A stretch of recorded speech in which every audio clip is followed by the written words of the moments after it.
سلامونه ستړي مشئ وخت مو په خیر پام وکړئ د اراون ټي وي یوټیوب چینل څخه د نن ورځې دوه تازه لنډو مهمو خبرونو ته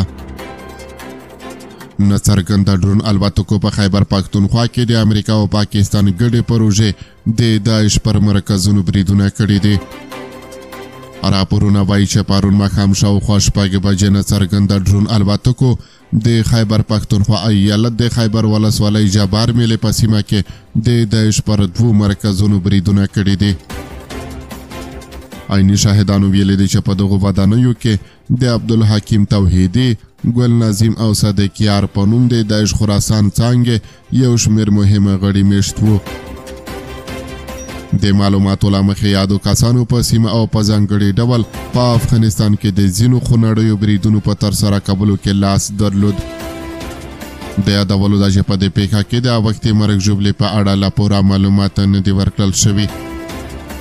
عیني شاهدانو همدغه راز ویلي دي چې ډرون الوتکې له برید وروسته د افغانستان لوري ته تللې دي او تېره شپه هم په همدې سیمه کې الوتکې ګرځېدلې.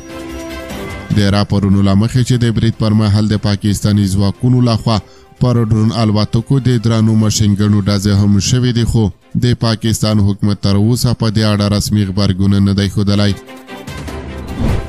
او وروستی خبر دا چې د خیبر پښتونخوا په هنګو کې وسلهوالو د پولیسو پر پوستې برید کړی دی.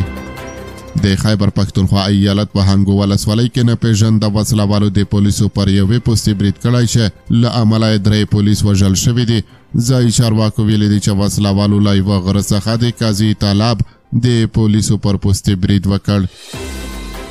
په دغه پیښه کې د وسلهوالو د مرګ ژوبلې په تړاو څه نه دي ویل شوي. په دې وروستیو کې د پاکستان تر کنټرول لاندې بلوچستان او خیبر پښتونخوا هغه ایالتونه دي چې وسلهوال بریدونه پکې زیات شوي دي او د پاکستاني پوځ له کنټرول څخه وتې دي.